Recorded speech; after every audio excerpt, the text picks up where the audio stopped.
De la-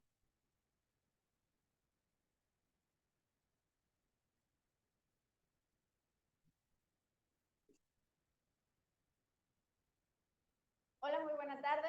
Nos encontramos en esta ocasión con la maestra Carolina Verde y el maestro Frank Osorio en un programa nuevo de entrevistas legales, El Rincón de Indecar. Bienvenidos, maestros, ¿cómo están? Hola, mi querido maestro Frank. Muy buenas tardes a todos los que nos siguen. Bienvenidos a este capítulo del Rincón de Indecar, entrevistas legales en este nuevo escenario. Espero sea de su agrado. Pues bueno, muchas gracias, maestro Frank, por aceptar esta invitación. No, pues muchas gracias por la invitación. Me siento muy halagado que me hayan invitado. Gracias por permitirme estar en este rincón del saber. Y pues listo para que platiquemos de algunos temas importantes que seguramente nos ocurren día a día y que bueno, pues estamos en esta búsqueda de encontrar cuál es la mejor práctica, qué es lo que debería ser correcto, pues por el bien del sistema, por el bien de nuestro país y por el bien de todo el mundo. Perfecto. Previo a entrar a análisis de ciertos tópicos jurídicos, maestro, quisiéramos preguntarle, ¿cómo ha tomado usted su experiencia como abogado penalista? Híjole, se remonta al siglo pasado. No sé. Pero sí se remonta al siglo pasado, qué triste. Cuando entré a la universidad en 1997, eh, en el primer semestre, entré a practicar en un despacho civilista que fue muy difícil para mí. La verdad es que no me gustaba la materia civil, pero en ese momento vas en primer semestre, en realidad no sabes qué te gusta. Pero descubrí que no me gustaba la materia civil porque tal vez las personas con las que estuve pues no me motivaron y me terminaron corriendo de ese despacho porque creo que cometí un error grave. Hoy puedo entender que era grave, como que no me di cuenta de una notificación, se fue el plazo y fue mi culpa, ¿no? O bueno, ellos me echaron la culpa, ellos debieron de estar más listos que yo porque pues, yo era practicante, pero Era su asunto. exacto, además era su asunto y me dijeron por tu culpa, y yo bueno, pues si es tu asunto, o sea, Alguien tenía que echarse llevo la 2 culpa. días, claro, dije está bien, ya voy.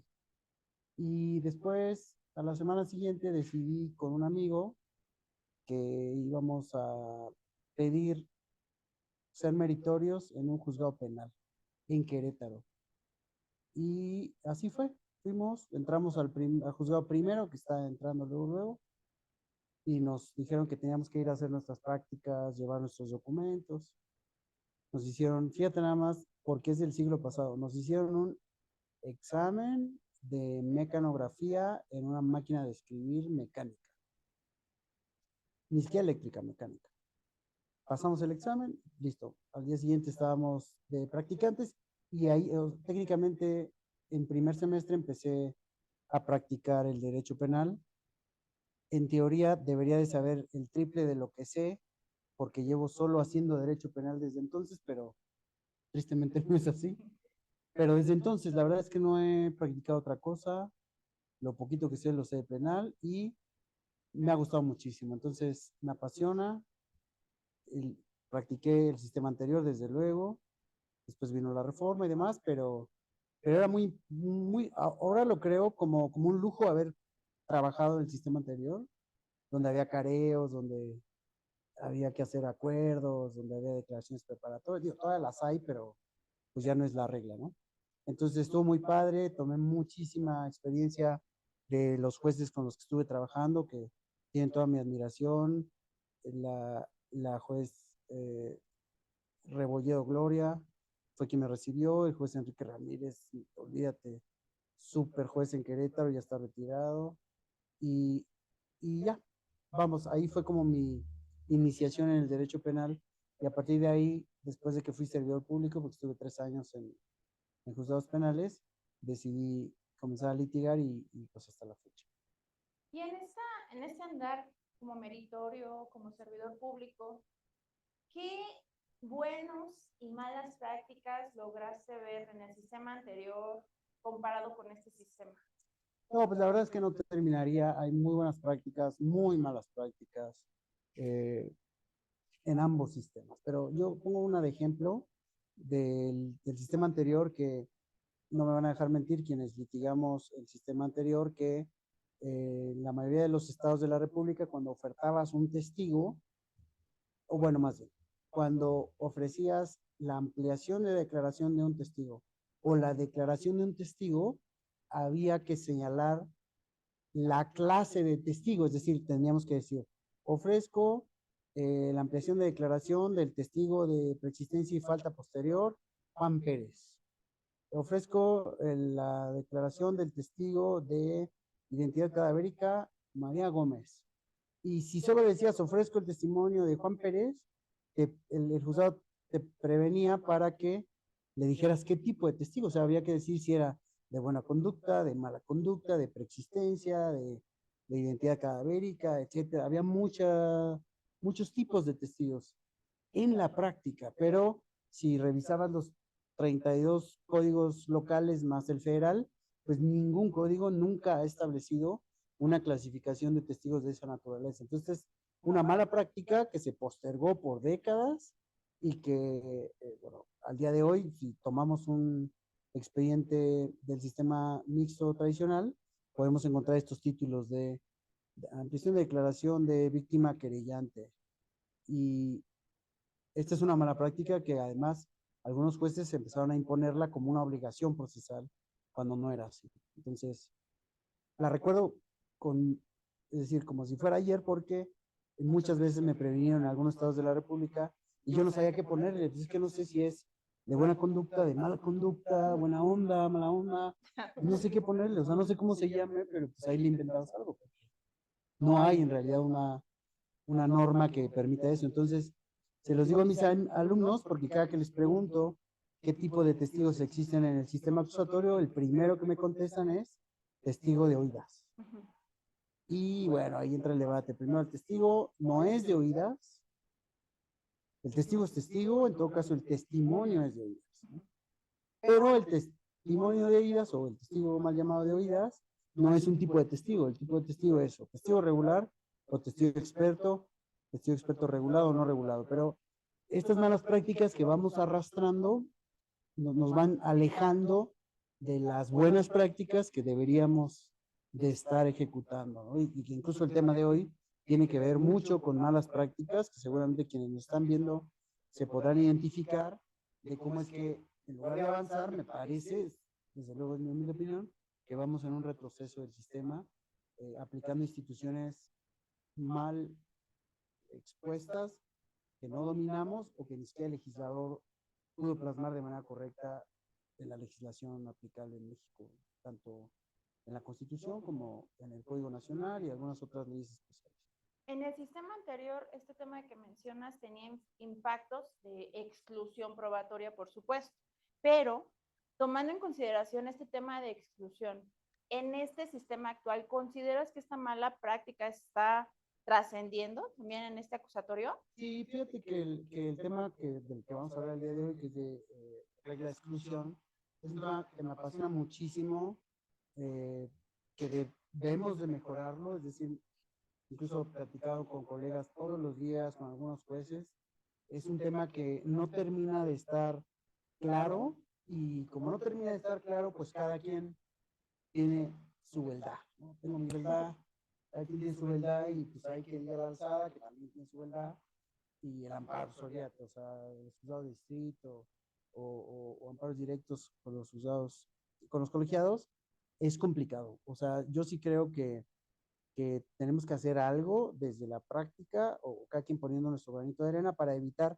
que las malas prácticas causen un problema de fondo en los asuntos. Si no causan un problema de fondo, bueno, pues no tiene tanto problema, pero ahora ya están trascendiendo en el fondo y eso es lo que preocupa más, ¿no?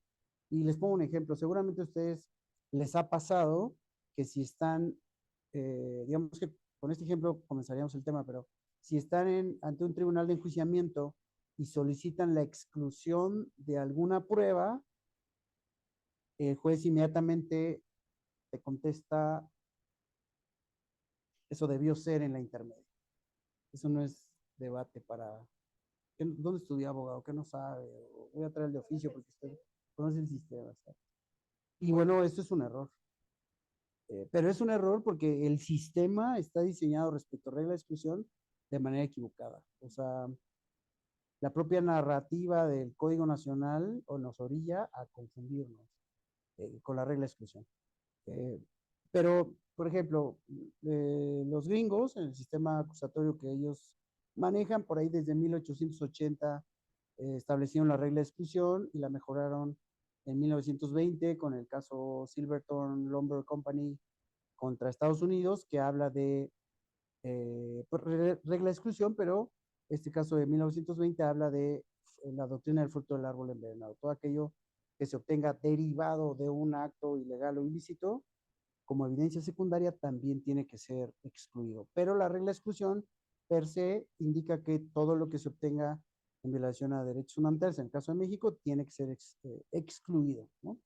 En nuestro país, en la fracción novena del apartado A del 20 constitucional sostiene que será nulo todo aquello obtenido en violación a derechos fundamentales. En realidad no dice excluido. Tendríamos que decir que como es nulo, la consecuencia sería la exclusión. Pero esta es una inferencia que hacemos porque la Constitución habla de que debe ser excluido, ni tampoco el Código. Y entonces empezamos ya a interpretar. Algunos jueces sostienen que aun cuando se declaró la nulidad, ellos valorarán el medio de prueba y en la sentencia dirán, no le doy valor porque es nulo. Porque, o sea, pues entonces, ¿para qué declaramos la nulidad ex ante si de todas formas va a llegar a juicio, por ejemplo? Que seguramente les ha pasado. Pero yo les quiero preguntar, en la práctica que ustedes tienen, o lo que han visto, ¿cuál es el objeto de la etapa intermedia respecto a la prueba? Sí, totalmente es una depuración. Es una depuración, pero ¿qué otro objeto? Bueno, es una depuración de los hechos, dice el código. Pero ¿qué otra actividad se hace en audiencia intermedia? Lo común también me ha tocado escuchar que es la exclusión y admisión de medios probatorios. Bueno, eso está acertado, pero ojalá pensáramos todos así. La realidad es que el código habla de que se tiene que depurar los hechos y sobre la exclusión de los medios de prueba. Pero solo dice exclusión de los medios de prueba. Yo a mis alumnos siempre les pido que les regalo un viaje a Cancún, todo pagado para 2 personas por una semana, quien identifique en qué artículo exactamente del Código Nacional se establece en qué momento el juez de control admite los medios de prueba. Y bueno, ahí están, busque y no hay.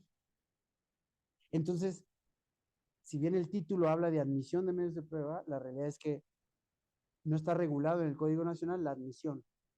La admisión. No hay un artículo que diga, el juez después del análisis procederá a la admisión. Lo que dice el 346 del Código Nacional de Procedimientos Penales es que una vez analizados los argumentos y contraargumentos, el juez excluirá de la práctica de juicio oral los medios de prueba que no sé qué, y habla ya de ciertos supuestos en los que se van a excluir. Y ahí es donde comienza todo el error, porque la regla de exclusión es una institución muy poderosa, que procesalmente hablando es una joya, pero el legislador en México la fue a embarrar o confundir en el 346 con causas de inadmisión. Es decir, la regla de exclusión no es causa de no es sinónimo de causas de inadmisión. Y hace estos días preguntaba a una abogada si pidió en su audiencia intermedia la inadmisión o la exclusión. Y me contestó, pedí la exclusión, porque así dice el código. Y bueno, ok, efectivamente, así dice el código, pero en esta mala práctica, porque el código así lo establece, entonces una mala práctica nos va a llevar a otra. Lo que debemos de hacer los abogados para que tomen nota es solicitar la inadmisión en lugar de la exclusión, porque al solicitar la inadmisión le seguimos dando vida a la regla de exclusión. Es decir, la regla de exclusión tiene una vida propia distinta a las causas de inadmisión. Algunos jueces me han dicho, abogado, ¿me está pidiendo la exclusión? Y yo, no, le estoy pidiendo la inadmisión de acuerdo a la fracción tal del 346. Pero esa es exclusión. Bueno, yo le estoy pidiendo la inadmisión, usted resuelva lo que usted considere. O sea, si usted va a resolver la exclusión, está bien, pero yo le estoy pidiendo la inadmisión. No le puedo pedir la exclusión de algo que no ha sido admitido, porque hasta ese momento del debate no ha sido admitido nada. Solo se ha ofertado por parte de la Fiscalía una lista de medios de prueba, por parte de la asesoría y por parte de la defensa, pero no ha habido un debate de admisión. Entonces, en mi lógica básica, si ustedes quieren, ¿cómo voy a excluir algo que no se ha admitido? No tiene lógica, ¿no? Bueno, pues me dicen, cállese, 100 días de multa y yo voy a ver si lo excluyo o no lo excluyo. Pero el problema radica en que esta palabra de exclusión en el 346 le da el traste a la regla de exclusión porque se desconoce la regla de exclusión. Bueno, en esta mala práctica de que el juez dice voy a resolver sobre exclusión o no exclusión, o bueno, o admisión, supongamos que no la excluye, porque hasta ese momento pues no tiene las bases para excluir, porque yo hasta este momento no advierto que sea ilícita, no advierto que sea ilegal, no advierto que sea ilegal.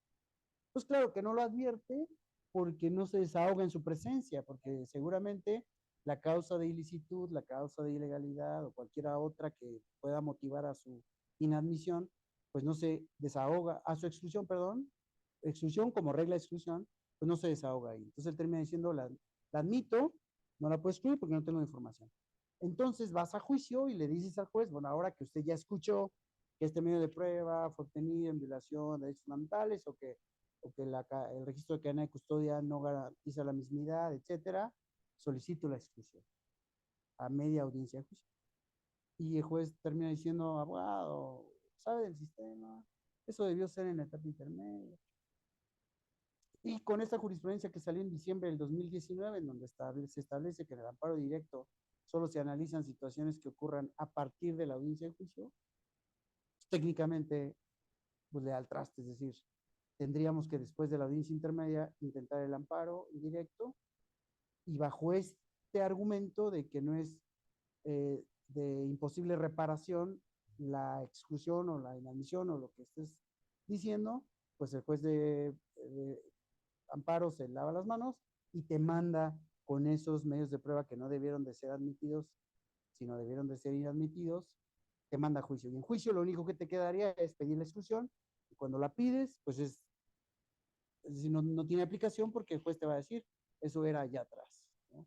Y allá atrás les dijiste que para no llegar aquí al juicio así, pedías que no se admitiera y te dijeron, no, eso es en el juicio. En el juicio te dicen, eso era allá atrás. Entonces es como un cuento de nunca acabar y eso está trayendo muchísimas consecuencias. Una juez me decía, juez federal, no te pases, así se hace. Es que así se hace siempre.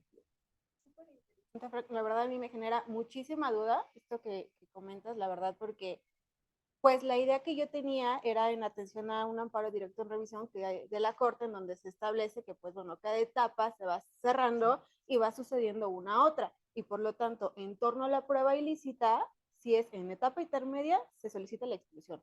Una vez que sucede la etapa intermedia, únicamente puede solicitar en torno a la prueba ilícita la no valoración o la valoración negativa de la prueba. Eso está padrísimo porque ese amparo que mencionas es este criterio que te digo. O sea, el juez ya dijo, todo lo que se tiene que resolver allá atrás, se resuelve allá atrás y esto es un cuaderno nuevo. Pero no puede ser así porque entonces deja sin vida la regla de exclusión. Mira, la regla de exclusión, bueno, en todos los sistemas jurídicos existen prohibiciones probatorias. Existen prohibiciones probatorias de producción de prueba y producciones probatorias de uso de esa prueba. Y en temas de prohibiciones probatorias de producción, hay provisiones probatorias de materia, provisiones probatorias, bueno, de materia significa que hay algunas materias que está prohibido por la propia norma que se indaguen, por ejemplo, el pasado de una víctima sexual, ¿no? O antecedentes penales. La prohibición probatoria de métodos, donde se prohíben ciertas acciones de investigación que van contra la Constitución y si tú utilizas algún método que es contrario a la Constitución, pues la prohibición probatoria de producción por el método impide que esa evidencia se utilice a través de la regla de exclusión. Y prohibición probatoria de personas, es decir, hay algunas personas que tienen el derecho a excepcionarse a declarar, a esta regla general del testigo a declarar. Recordemos que son por lo menos tres, que es el principio de no autoincriminación, el deber de la facultad de abstención y el deber de guardar secreto. En el caso de que se obtenga alguna declaración producto de alguna prohibición probatoria de producción, en este caso por tipo de persona, entra en juego la regla de exclusión. Oye, no puedes utilizar esta declaración o esta información, esta entrevista, porque violaste la regla de prohibición probatoria de producción por cuanto a la persona, el método o la materia. Y la prohibición probatoria de uso, la ley también establece en qué casos, si bien es cierto la evidencia fue obtenida de manera legal o de manera lícita, en qué casos está prohibido su uso en situaciones particulares. Por ejemplo, la Ley General de Delincuencia Organizada, me parece que es el artículo 25, habla de que toda la evidencia obtenida a través de intervención de comunicaciones que no sea contra la persona que se autorizó la intervención o contra alguna persona relacionada en esa causa, no puede ser utilizada en ningún otro expediente, independientemente que sea evidente o que el valor epistémico sea muy alto. Entonces ahí tenemos una prohibición probatoria de uso, no de producción, porque se produjo legalmente, pero no se puede usar.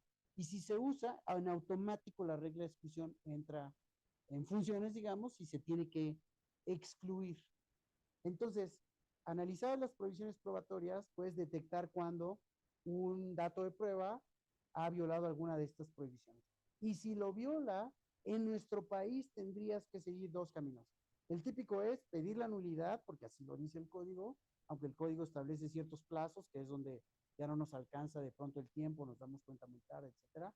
O, si eres un poco más avispado, pues pedir que se declare prueba ilícita, la cual puede suceder en cualquier momento del proceso, en cualquier momento del proceso. Y si el juez dice adelante, voy a abrir el debate sobre prueba ilícita porque es un tema constitucional y se puede resolver en cualquier momento, y logras que se declare prueba ilícita, en ese momento pides la exclusión, no importando la etapa en la que te encuentres, porque es la aplicación específica de la regla de exclusión. En cuanto es ilícita, se solicita que se excluye donde vayas. Vas en la investigación complementaria, estás en la fase escrita, estás en la audiencia intermedia, donde vayas, en la audiencia de juicio, se tiene que excluir, porque es una consecuencia natural de la regla de exclusión. Pero como nuestro sistema dice el 346, se excluirá, entonces toda la regla de exclusión se resume al 346 equivocadamente. Y a la audiencia intermedia. Y a la audiencia intermedia. Ni siquiera la etapa, ojalá todavía te dieran chance. Es decir, yo he intentado o he solicitado exclusión antes de la etapa intermedia durante la fase escrita, y no, pues me han dicho que me tengo que esperar a la audiencia intermedia. Ha cerrado este debate. Ni siquiera es la etapa, tú dices la etapa, ojalá. Y en el auto de apertura, una vez que ya se está combatiendo, por ejemplo, ahora que podemos presentar la apelación contra y o el amparo, en ese momento, en estos recursos, ¿no se ha escuchado hablar más allá de este tema de regla de exclusión? No se ha escuchado porque está confundida. La corte está confundida, el código viene confundido de nacimiento, y entonces nos hemos ido por la fácil de baja. Es ahí y nada más. O sea, si no es ahí, ya no sabes del sistema y llégale a tu casa porque estás bien mal, ¿no? Ese es el error, porque no alcanzamos a entender la regla de exclusión. La regla de exclusión, el valor que tiene es esto. En cuanto se identifica la ilicitud, en cuanto queda acreditada, en ese momento la regla de exclusión es el estandarte para solicitar que se excluya, no importa dónde estés. Yo siempre le digo a mis alumnos, el juez cuando está en juicio tiene una caja en la que va poniendo toda la evidencia que se desahoga de manera correcta en la caja. Oye, que se desahogó este testimonio y perfecto, lo pone. Se incorpora esta arma, la pone en la caja. Y cuando acaba el juicio, para irse a deliberar, toma su caja y se lleva todo lo que está en la caja, y con eso delibera y determina su resultado, ¿no? Hace la valoración, todo el tema, general, particular, todo este show de razonamiento probatorio, y termina diciendo el resultado. Cuando la regla de exclusión no funciona como debería de funcionar, entonces la caja termina llena de cosas que no debieron de llegar, porque eran ilícitas. Pero entonces algunos jueces dicen, no lo puedo excluir, lo voy a dejar para valoración. ¿Pero por qué? Si ya de entrada estás viendo que es ilícita, es cero valor. Cero valor. ¿Para qué la pones en la caja si es algo que no debe llegar a la caja? Entonces te dicen, pues porque yo no la puedo excluir, porque viene en el auto de apertura y se tiene que desahogar. Entonces es otra mala práctica. ¿quién dijo que porque viene en el auto de apertura en automático se tiene que desahogar? Esa es otra mala práctica, producto de estas cosas que están mal interpretadas. No, pues es que esa arma, señora, pues que no tiene cadena de custodia. Pues viene en la autoapertura, a ver que se incorpore, pero ¿por qué? Bueno, ok, que se intente la incorporación. Si la parte que le ofreció no logra la incorporación de acuerdo al código, si no se logra todo este mini procedimiento para que se pueda tener por acreditada, identificada y entonces incorporada, pues tampoco se debe de incorporar. No, es que está en la autoapertura, debe de incorporarse. Ese es otro error. O sea, no todo lo que está en la autoapertura se puede incorporar en juicio porque depende de en qué condiciones, si lo logra, si no lo logra, si el testigo eh, es capaz de identificarla, de acreditarla, etcétera. Y ahí es donde la regla de exclusión, por ejemplo, yo tuve un asunto donde eh, solicitamos en la audiencia intermedia que no se admitiera una evidencia que era dinero en efectivo, moneda extranjera, y el juez dijo, pues en este momento yo no encuentro ninguna causa para su inadmisión, y la admitió. Y entonces vamos a la audiencia de juicio y le digo al juez, señor juez, solicito que se excluya esta evidencia material porque el contador que está aquí violentó la regla, el registro de cadena de custodia, no se garantiza la mismidad, y después me dijo, no, pues no lo sé, o sea, usted me lo está diciendo, pero, pues no te preocupes, está bien, dame oportunidad de ir al contrainterrogatorio y lo vas a ver. Entonces ahí vino otro tema, que ojalá me inviten otro día, que podemos desahogar, pero que tiene que ver con en qué momento se debe de resolver sobre la incorporación de una evidencia material que se está practicando en la audiencia judicial. ¿En qué momento del interrogatorio? Típicamente el oferente interroga en interrogatorio directo a su testigo y realiza la acreditación de la evidencia material, realiza la identificación y en consecuencia tiene que solicitar la incorporación. Típicamente, no sé, en la experiencia que tienen ustedes, ¿les ha pasado que siempre se pide la incorporación durante el directo o lo piden más adelante o no lo piden? A mí me tocó, bueno, yo estaba en la facultad, estaba en noveno semestre y justamente estábamos hablando de contrainterrogatorio, interrogatorio y de incorporación de evidencias. Y yo, no sé, se me ocurrió preguntar cuáles eran los pasos para incorporar evidencias, ¿no? Y a mí me hizo mucho ruido que en ese entonces mi maestro únicamente se limitó a realizar las preguntas, dar cuenta sobre el objeto y listo. Pero pues yo dije, falta algo, falta solicitar expresamente la incorporación de ese objeto. No, pues todos se rieron de mí, también en ese entonces el maestro también me dijo, no, esa es una tontería, ¿no? Ya después en otro foro me dijo, oye, ya en la clase, ¿qué crees? Que sí tienes razón. Ya vi que sí es una cuestión, un requisito, y además es una cosa que ya traen los abogados de solicitar la incorporación.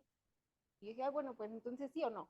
En ese sentido, ¿sí se tiene que solicitar la incorporación del objeto o ya nada más porque se hable de él? El debate no es ese, o sea, por eso te digo que hay una mala práctica que lleva a otra y lleva a otra. No debería ser el debate si tiene que solicitar la incorporación. Hay algunos jueces que dicen que pues obvio, ya la vimos, ya está incorporada, pero no es obvio. Es decir, una vez que el testigo la identifica, todavía podría la contraparte objetar la identificación y si no se logró la identificación plenamente, pues entonces no se debe de incorporar, porque no es automática la incorporación. Si fuera así, entonces el auto de apertura diría, toda esta evidencia admitida, desde ya, por su naturaleza, está incorporada. Pues claro, porque la regla sería, pues nada más falta con que la enseñes poquito y listo, ¿no? No es así. El debate no es ese, pero efectivamente se tiene que solicitar la incorporación porque, bueno, de entrada, cuando se intenta utilizar una evidencia material, se tiene que hacer una acreditación. Una vez que hay una acreditación, se le pregunta a la contraparte si hay objeción en que el objeto se le pueda mostrar. La contraparte podrá decir, objeción, falta de acreditación. No hay evidencia suficiente que nos permita establecer los fundamentos de por qué va a utilizar ese objeto. Ok, al lugar, no al lugar. Si ya está la acreditación bien hecha, entonces se procede a mostrar el objeto al testigo. ¿Para qué? Para que identifique el objeto o documento. Si lo identifica de manera correcta, entonces pasamos al debate sobre introducción de evidencia. Solicitará a la parte oferente que se introduzca y si la contraparte tiene objeción, se hace el debate y lo que resulte. Si se admite, pues se queda introducido formalmente y si no, pues recoge su objeto y se lo lleva y no entra en la caja del juez, porque no está formalmente incorporado. Pero les pregunto esto porque típicamente en el 98% de los asuntos en nuestro país, la incorporación de la evidencia se solicita durante el interrogatorio directo una vez que el testigo identifica el objeto. En este asunto que les digo acerca de dinero en efectivo, la fiscalía dice haber acreditado el objeto, haber acreditado el testigo fielmente que se trataba de esa evidencia y que como hay plena identificación solicita la incorporación. Entonces, señoría, solicito que no se lleve a cabo el debate de incorporación en este momento porque no se materializa el principio de igualdad de las partes, además que tampoco se ha materializado el principio de contradicción. Me dijo, ¿cómo? Pues si estoy abriendo debate, ahí está la igualdad de las partes. Bueno, le dije, le voy a explicar por qué creo que no hay igualdad. El oferente hizo interrogatorio directo y le hizo un argumento de por qué se tiene que incorporar la evidencia. Cuando usted me da el uso de la voz, yo solo hice el argumento de por qué no, pero me hace falta la posibilidad de interrogar al testigo, porque él tiene dos herramientas y yo tengo una. Yo no he interrogado al testigo. Y usted tiene más información, claro, sesgada, porque pues, es mi contraparte. Deme oportunidad de contrainterrogar para que estemos en igualdad de circunstancias y al final del interrogatorio resuelve sobre la incorporación. Eso es lo lógico. Ya se me quedó viendo, hizo un receso, fue, vino y demás. Y le dije, además que el Código Nacional no establece que se tiene que resolver la incorporación durante el directo. Eso no lo establece el Código. Bueno, pues afortunadamente el juez dijo, tienes razón, está muy interesante. No, me voy a reservar el debate de incorporación y lo haremos una vez que concluya el interrogatorio. Entonces, en el contrainterrogatorio puse de manifiesto que el registro de cadena de custodia no garantizaba la mismidad, que en teoría habían sembrado los billetes, que el contador no encontraba su firma ahí en el embalaje, que el embalaje original desapareció. Es decir, una serie de situaciones que ya no daban, que ya no garantizaban que se tratara del objeto que supuestamente se encontró en el cateo. Cuando terminó el interrogatorio, el juez ya preguntó, ¿y libera al testigo? Sí, lo libera, por supuesto. Bien, ahora voy a proceder a resolver sobre la incorporación, tal como lo solicitó el abogado. Bien, abro debate, ¿no? Que se incorpore. Yo, señoría, pues usted ya vio todas estas inconsistencias. Por eso le pedí que se esperara poquito, porque si usted resuelve durante el directo, lo único que me va a quedar después del contra es hacerle un argumento para restarle valor, como bien decía. Como lo único que te queda, pues nada más es que no le den valor. Pero ¿por qué? ¿Por qué? Si la regla de exclusión me permite que no se incorpore. Entonces el juez dijo, de acuerdo a todo lo que hizo la defensa, me queda claro que no se materializa, que no se garantiza el principio de mismidad y entonces no autorizo la incorporación. Y yo le dije, bueno, solicito que se excluya porque esta evidencia fue obtenida en violación a derechos fundamentales. Me parece que el juez estaba convencido, pero dijo, ya es demasiado, o sea, ya con una cosa, sí, ya con una ya estuvo. Me dijo, no, porque a lo mejor la fiscalía lo va a intentar incorporar con otra persona, que pero va a ser lo mismo. O sea, el problema no es la persona, el problema es el método. Violaron esta prohibición probatoria de producción por el método y ya no hay manera de subsanarlo a estas alturas del juicio. Me dijo, bueno, no, eso no procede. Pero efectivamente Fiscalía no se incorpora y retire por favor la evidencia y no la llevó a su caja que se lleva para resolver. Entonces, ahí es donde materializa, es decir, no culminó con la exclusión, pero estuvimos a nada de que se hiciera como yo considero que es lo correcto. Es decir, si logras acreditar que hay prueba ilícita en automático, incluso de oficio, el juez tendría que decir, ya me quedó claro que es prueba ilícita, se excluye. Ya no la puede volver a usar ni intentar con el otro, ni con el otro, ni con nadie. Se excluye, aunque fue admitida en la audiencia intermedia y está en el auto de apertura, a hoy me queda claro que es prueba ilícita y se excluye, punto. Y te quitas de andar justificando en la sentencia de por qué no le das valor, de por qué es ilícito, etcétera, etcétera, porque está ahí ya manifiesto. Entonces, la regla de exclusión tiene que ser utilizada en cualquier etapa del proceso, sin importar si estás fuera de la intermedia, si estás en juicio, o sea, eso no tiene nada que ver. tiene que existir la producción de prueba, debe de ser lícita y entonces no funciona la regla de exclusión. Si la producción de prueba por método, persona o materia se materializa, es decir, se genera una violación en la producción de prueba, violando una prohibición probatoria, en cualquier momento que identifique si esté probado cualquiera de estas situaciones, se puede solicitar la exclusión. En cualquier momento. Que es totalmente diferente al debate de 346, excluir medios de prueba. Y entonces, si solo nos centramos al debate del 346, si no funciona nuestro argumento, que lo más probable es que menos del 50% de las veces va a funcionar, porque menos del 50% de las veces es muy evidente la violación, sino la mayoría de las veces es muy evidente hasta juicio. Y el juez, claro, el juez de control, pues como no practica la prueba, no la desahoga, pues termina diciendo, bueno, pues es que no sé si sí, no sé si no. En este caso, el juez de control nos dijo, no puedo en este momento establecer que ese dinero fue obtenido en violación de derechos fundamentales. No, no lo puedo establecer. Lo dejamos para juicio. Y en juicio, afortunadamente, pasó lo que les digo, pero si hubiese cerrado como la pinza así padrísima de regla de exclusión, si hubiese dicho el juez, y en consecuencia se excluye y se quita de problemas. O sea, le pone a la autoapertura excluida y listo, se resuelve el tema. La regla de exclusión en México está mal entendida y por eso los jueces de juicio dicen, eso era allá atrás. Y los de allá atrás dicen, eso es allá adelante, porque aquí no tengo. Y entonces ya el amparo dijo, pues es conmigo, pero vas con el amparo y el amparo te dice, no, pero no es imposible repaso. Y menos si no tiene trascendencia en el fondo. Bueno, aquí me surgen muchísimas ideas en mi mente. Para empezar, la etapa intermedia, como bien lo mencionaste, inicia con un ofrecimiento de medios de prueba, pero no está tal cual un fundamento que hable sobre la admisión, sino se brinca en este paso que mencionas y directamente a la exclusión. Pero no solamente se están brincando entonces este tema de la admisión, sino también no existe un recurso como tal de la figura de la inadmisión. Si estamos hablando de propiamente del concepto estricto de exclusión, la apelación solamente es por exclusión, no por inadmisión. Me parece que eso... Y le has dado el clavo. Ahora yo solito me voy a dar un balazo en el pie cuando le diga al juez, solicito la inadmisión. Y me va a decir, la admito, punto que me use mis palabras y diga, está bien, inadmisión. La contraparte no puede apelar porque resolvió inadmisión y la inadmisión no está regulada. ¿Pero qué tendría que hacer? Porque el Código Nacional no contempla un recurso por la inadmisión, pero convencionalmente sí tiene un derecho humano a recurrir.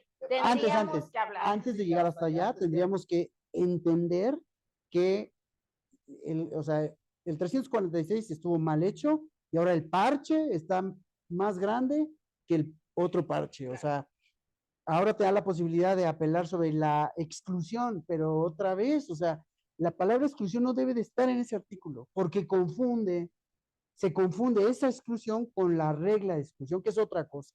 Es otra institución procesal con muchísima más, digamos, amplitud. No es solo un pequeño debate en audiencia intermedia y se acabó.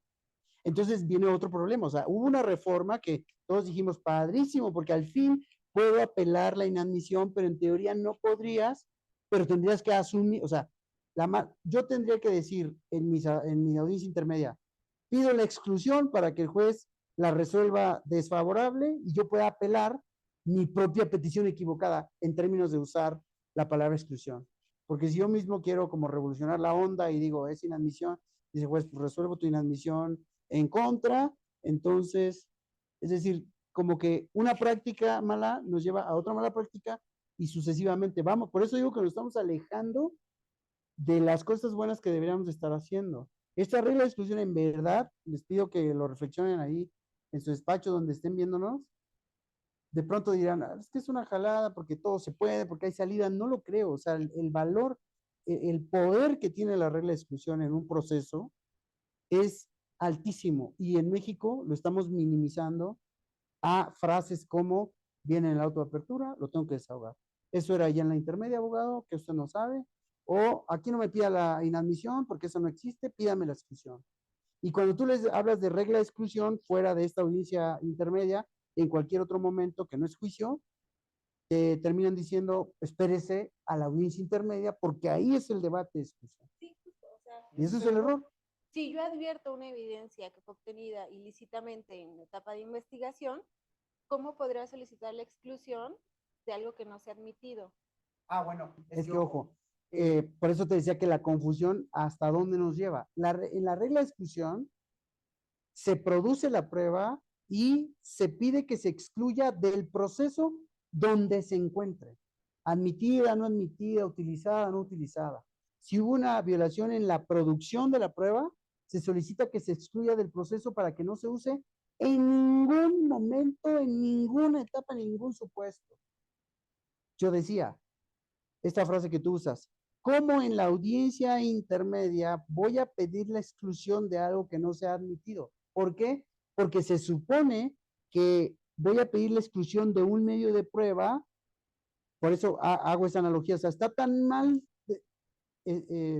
desarrollado, formulado el Código Nacional, que ¿cómo es que voy a pedir la exclusión de algo que no se ha admitido? Pero porque se reduce a un mini debate con un nombre equivocado. La regla de exclusión es otra cosa, tiene una amplitud muchísimo mayor.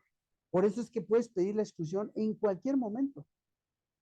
Y por eso dice, o bueno, ya ahora en las tesis y demás, un poco se intenta entender esta regla de exclusión diciendo que se puede solicitar, por ejemplo, que se declare una prueba ilícita en cualquier momento. Sí, pero no dice qué pasa después. O sea, se declara prueba ilícita, pero siguen diciendo, pues sí, pero eso lo voy a decir en la sentencia. No, es que en cuanto es prueba ilícita, de acuerdo a la regla de exclusión, se tiene que ir. No importa dónde estén. Haz de cuenta, si se emite la autoapertura y nos dan fecha de juicio dentro de un mes y por alguna razón se difiere y se difiere, y tú logras que se declare la prueba ilícita a algún medio de prueba en este lapso, en automático se tiene que declarar su exclusión bajo la regla de exclusión. Para que ya cuando se abra el juicio, eso ya tiene tache de, bueno, fueron unas audiencias previas a esto, se acreditó, hubo debate, regla de exclusión se aplicó y se va. Entonces, esta evidencia material ni siquiera la vamos a mencionar. No se puede, porque te van a decir, lo hemos abierto, ¿qué te pasa? Eso era allá atrás, ahora espérate, y además aquí, con esta jurisprudencia que dices, ya ni se puede. O sea, ya te tienes que esperar, ya tu único recurso es que no le den valor. Entonces, en la etapa de investigación, al yo advertir una evidencia de algún medio de prueba ilícito, ¿cómo lo tengo que realizar? O sea, ¿tengo que soltar la nulidad y como consecuencia la exclusión o me tengo que esperar? Bueno, yo te diría, primero, es decir, la única práctica que permite el Código Nacional es pedir la nulidad. Y luego en la nulidad, cuando le pidas la exclusión, te van a decir que no, que te tienes que esperar a la audiencia intermedia y que, obvio, como es nula, pues no se va a admitir, o sea, no comas ansias, entre comillas. Eso está mal. ¿Qué es lo que tenemos que hacer o qué es lo que hacemos nosotros en la oficina? Es pedimos, solicitamos, se abra un debate de prueba ilícita. Y una vez que se declara la prueba ilícita, entonces pedimos la exclusión bajo el concepto de regla de exclusión. 2 veces lo hemos hecho. O sea, 2 veces el juez dijo, tienes toda la razón. Y todos los demás dijeron, no, ya, perdón, ya te dijimos que es ilícito, ya. Pues espérate. Entonces lo que hemos hecho, bueno, entonces fíjate, tú juez vinculaste a proceso con 5 datos de prueba. Ya declaraste 3. Prueba ilícita, porque yo abrí un debate sobre prueba ilícita, te pido el sobreseimiento en este momento. ¿No quieres prueba ilícita? Venga, sobreseimiento, porque con estos 2 datos de prueba que restan lícitos, no se sostiene la vinculación. O sea, está acreditado que mi cliente no participó, o está acreditado que no es delito, yo no sé, cualquiera de las causas de sobreseimiento. Y ahí sí me ha funcionado. Pero si yo le aviso al juez que solicito, se abra un debate de prueba ilícita, más bien, si solicito que abra un debate de sobreseimiento por prueba ilícita, ni siquiera abren la audiencia. Dicen que no, que eso es improcedente, que no pueden revalorar los datos de prueba utilizados en la audiencia inicial para la vinculación, que eso está prohibido. Incluso si hay una tesis donde dice que abrir el debate de sobreseimiento sería tanto como revalorar y está prohibido. De hecho, en el Estado de México no hay un solo sobreseimiento resuelto porque todos dicen que no se puede. Entonces yo le decía, bueno, entonces el sobreseimiento es letra muerta en el Estado de México porque nunca puedes abrir un debate de sobreseimiento. O sea, no te lo admiten. Te dicen no al lugar. No es el momento procesal. Y nunca es el momento procesal porque vas a juicio pides un debate de sobreseimiento después de los alegatos de apertura y te dicen, pues ya estamos en juicio, ya espérese a la sentencia. O sea, nunca hay debate de sobreseimiento. Eso está equivocado. Pero bueno, yo lo que hago es pido el debate sobre prueba ilícita, se logra que se declare prueba ilícita, y si eso me alcanza para el sobreseimiento, pido el sobreseimiento, y yo he hecho en audiencia intermedia, en un incidente, abro incidente de prueba ilícita, se declara ilícitos ciertos datos de prueba, son el 80% de los que se usaban para la vinculación, pido el sobreseimiento y me lo han concedido. Pero no he logrado que se declare la exclusión como tal, es decir, cuando admitan el sobreseimiento y al lugar al sobreseimiento, en teoría están excluyendo la evidencia, pero no lo dicen. Yo quiero que lo diga, que diga al lugar se excluye. Ah, bueno, y como ya las excluiste, dame el sobreseimiento. No me dicen se excluye, pero dan el sobreseimiento. Entonces, se cumple, digamos, con la finalidad de la regla de exclusión, pero todavía nos cuesta, nos da miedo, nos parece desconocido, pero en lugar de irnos hacia el mejor entendimiento de la regla, estamos yendo al lado opuesto, pero por completo. O sea, si ustedes revisan los criterios de la Corte dando precedentes como tesis o jurisprudencias, estamos malentendiendo la regla de exclusión y nos está llevando a los defensores, nos están atando las manos cada vez más. Es muy complicado. Es un tema difícil para la presunción de inocencia, porque no está respetando el debido proceso. O sea, más porque no se está conceptualizando de forma correcta estas figuras jurídicas. A mí me sorprendió hace un momento que dijiste que respecto a la incorporación de la evidencia, ahí tú tuviste que sostenerle al juez que necesitaba hacer un debate fuera en otro momento procesal, no en ese momento. Que el hecho de que tú le tuvieras que justificar al juez denota el desconocimiento en el órgano jurisdiccional, y si eso no es solo en ese juzgado y es en toda la República Mexicana, es más sorprendente todavía. Pero me impacta más todavía. Pero déjame decirte que ese juez es el único que me ha permitido hacer eso y hoy es magistrado. O sea, está muy cañón porque dijo, oye, esto está súper interesante. A ver, a lo mejor para él. No, hombre, o sea, él dijo, Eso sí me interesa. así tiene que ser. O sea, ahora me doy cuenta cómo es que resulta tan útil que concluya todo el interrogatorio en sus 4 momentos, directo, contra, redirecto, recontra, y ya tengo evidencia suficiente para decidir qué hacer. Pero si solo resuelvo la incorporación en el directo, pues tengo solo una versión, que es la del oferente. Y pues claro, su versión, pues en teoría coincide hasta ese momento, ¿no? Y con ese juez nos fue muy bien porque además pudimos hacer ejercicios para mostrar contradicción con fotografías, un buen de cosas que, claro, de entrada se me queda viendo como, ahí vas, y esas cosas que, pues, mire, pasa eso, caray, a ver, al lugar, voy a permitirlo así, y nos fue muy bien, de hecho fue absolutoria por esa razón, porque logramos que se declarara prueba ilícita, muchas de ellas, aunque él no terminó diciendo se excluye, sí dijo, de una vez les digo que eso no lo voy a considerar, o sea, no lo puso en la caja. Le faltó esta última parte de decir se excluye, pero materialmente lo excluyó. Eso está impresionante porque yo sentía en ese momento, hace un par de años, ya vamos caminando por la senda correcta, pero bueno, lo movieron de juez de distrito, ya es magistrado, y bueno, pues ahora a todos los juzgados donde voy, hago la petición y me dice, estás loco. Eso no es así. Bueno, tal vez él como magistrado va a tener la Ojalá. suerte de dar mejores Ojalá. interpretaciones al derecho, ¿no? De los asuntos que le llegaran a tocar, puedes nacer de ahí ciertos criterios. A mí me gustaría agregar a lo que mencionabas como argumento para sostener que debe ser, una vez concluido el interrogatorio y contrainterrogatorio de las partes, el hecho de no contaminar también a los medios de prueba, a los testigos en este caso que expusiste. Porque a veces los debates entre las partes, hay testigos muy astutos que cachan por dónde va el defensor. Y entonces de repente ya el Ministerio Público ya sabe cuáles sean sus deficiencias, el testigo le ayuda a corregir la plana, y eso sucede con los siguientes si es que no hay un debido control en la información que ya se ventiló frente a otros testigos. Pero y pudiera... ahí lo que hay que hacer, que tienes que hacer siempre, eso lo hacemos nosotros en la oficina y jamás permitimos que un debate se escuche en presencia del testigo, es pedir que el testigo salga. O sea, a mí me han dicho, ay, esas locuras nunca me han pasado, pues hoy es la primera vez. O sale el testigo, o no hago el argumento y se va a hacer un desastre. No, pues dígalo aquí, todo el mundo queremos escuchar. Pues ya sé que todos, pero el testigo no, mire, le voy a poner un ejemplo. Voy a hacer un argumento y la siguiente pregunta de la fiscalía va a ser justo la de mi argumento y la va a contestar de esa manera. Y bueno, haga lo que quiera. Hago el argumento, pasa lo que digo y después se queda como ching, tenía razón. Entonces a la siguiente digo, señoría, solicito que salga porque ya le expliqué qué es lo que pasa, se contamina.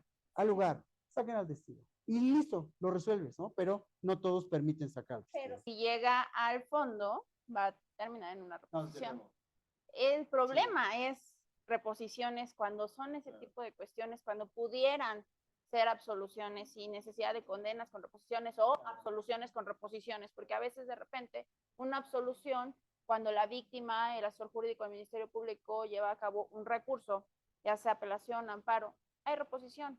El tema también de los tribunales, desafortunadamente, es que le temen a entrar de fondo. Sí. No lo hacen, prefieren reponer, bueno, sí tenías razón, Frank Osorio, en esto que nos estás diciendo, pero prefiero reponer. Prefiero ahora hacer esta corrección y ¿sabes qué? El procedimiento de nuevo y entonces el Ministerio Público ya corrige, ya hace todo un show de acuerdo a los argumentos y debates que tú expusiste y termina en bueno, una nosotros sentencia también desfavorable. contra ese mal hemos logrado, no, es decir, por reposición, por apelación, nunca hemos permitido que se haga la reposición.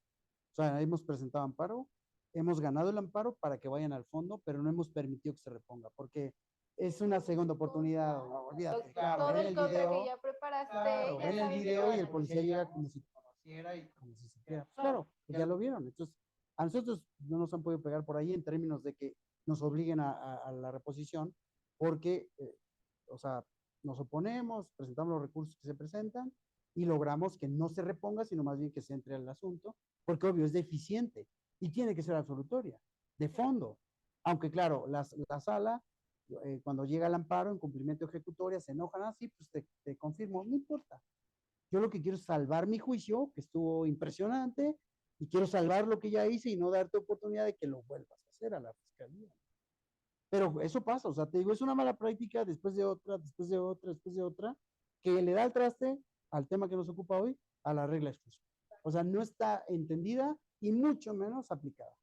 O sea, en verdad, no está entendida ni mucho menos aplicada y eso, desde luego, acepto todas las críticas que me quieran hacer, ahí estamos en vivo, pueden mandar un mail, todas sus preguntas, desde luego no es como que yo tenga la verdad absoluta, pero es un postulado que estoy, digamos, proponiendo y el debate está padrísimo, si me pueden invitar a debatir sobre esto, de por qué estoy mal, de por qué estoy bien, y podemos generar desde luego debates y temas académicos que permitirían que eventualmente llegue una reforma al Código Nacional, porque hay muchas cosas que están mal hechas y ahora los parches son más grandes que el error anterior. Eso sí me preocupa mucho. Por eso es que acepté esta charla, para hablar justo de la regla de exclusión, porque de otra manera no hay forma. O sea, si en la práctica no empezamos por ponerlo de manifiesto, que se analice y sobre todo teniendo criterios que van en contra de la vía a la que tenemos que ir, no vamos a acabar. O sea, nos va a arrastrar la mala práctica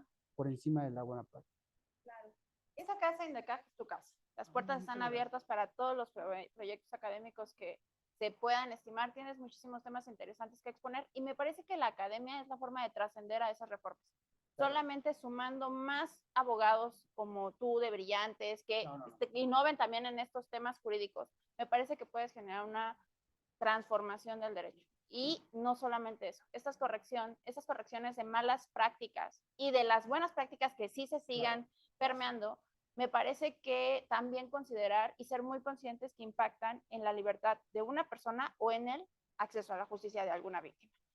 Importantísimo. Yo sé que acabamos, pero le voy a pedir a quienes nos ve dos cosas. Primero, que... Ay, se me olvidaron, le voy a pedir dos cosas. Espérame tantito. Primero, que nos sigan en redes sociales, ya saben, iHeartRadio, Spotify, TikTok, Facebook, YouTube, todas nuestras redes sociales. Y ya que se recordó, Frank, por favor. Ya que me regresó el Wi-Fi, primero, si les parece lógico esto que propongo, de que el debate de admisión se tiene que realizar hasta que concluya el interrogatorio, pónganlo en práctica. Es decir, pídanlo en las audiencias, de oye, resérvate a resolver sobre la incorporación hasta en tanto me des las mismas herramientas, porque después de que escuchas el directo y el argumento después de que escuchas mi argumento y el contrainterrogatorio, recontra redirecto, entonces ya estás en igualdad de circunstancias para poder resolver. Pero si solo resuelves con lo que se dijo en el directo y el argumento de la fiscalía y a mí solo me dejas hacer el argumento, estoy en desventaja. Eso hay que practicarlo porque me parece que sería lo más adecuado. Nosotros, desde luego, en la oficina lo hacemos todas las veces que vamos a juicio. Te digo, es muy poca la respuesta, pero tal vez porque ya sabes, es como no me vas a decir lo que tengo que hacer. Yo les invito a que lo hagan, pero si lo hacen y les funciona o no les funciona, escríbanme, oye, lo hice y me regañaron, lo hice, funcionó, oye, estuvo increíble, estuvo súper mal, para que empecemos a pensar cómo es que podemos mejorar esta parte de la incorporación de evidencia. Y dos, si algún asesor, diputado o alguien quien se encuentra en el poder legislativo nos ve, o hay alguien que pueda hacer llegar esta propuesta, basta con que al 346 le modifiquen exclusión y le pongan, una vez analizado no sé qué, el juez procederá a admitir los medios de prueba que considere adecuados o yo qué sé. O sea, sustituir exclusión por admitir. Y listo. Se resuelve todo el problema y dejamos a salvo la regla de exclusión para aplicarla en cualquier momento, como debería ser. Fíjate, cómo la palabra puede originar que una institución como la regla de exclusión, que es de las grandes aportaciones del derecho americano al procesal del mundo, como la regla de exclusión podría entonces subsistir solita en todo el proceso. Pero como aquí abajo dice exclusión, ¡pum!, se ancla a este solo momento de manera equivocada y no hay manera de entender la regla de exclusión. Esos son los dos favores que les pido y pues escríbanme también en mis redes para que me digan funcionó o no funcionó, estás loco, o convóquenme a un tiro, a un debate y vamos. O sea, la idea es ir a un duelo, exacto. Seguramente hay algo que no estoy viendo, porque también nos aferra a sus cosas, ¿no? Pero o sea, seguramente habrá algo que no estoy viendo y si no lo estoy viendo, pues qué mejor que me lo hagan saber. Pues muchísimas gracias por estas pláticas tan enriquecedoras del derecho, sobre todo en la regla de exclusión, para que también sepan que necesitamos capacitación más profunda al respecto, que no solamente es lo que dice el código, sino más allá. Y, por supuesto, la doctrina, que como bien dijiste es americana, pero que funciona en México. Importantísima, maestra Caro. Muchísimas gracias, mi querido maestro Frank. Muchas gracias por seguirnos en esta tarde. No se pierdan el siguiente capítulo. Pues bueno, voy a comprometer aquí al maestro Frank que nos hable más en INDECAC, en un taller o en alguna clase al respecto de exclusión. Así es. Maestro Frank. No, pues yo les agradezco la invitación. La verdad es que estos espacios en cualquier lugar donde sea se tienen que aplaudir. No es sencillo disponer del tiempo de alguien como ustedes para darle espacio a la academia.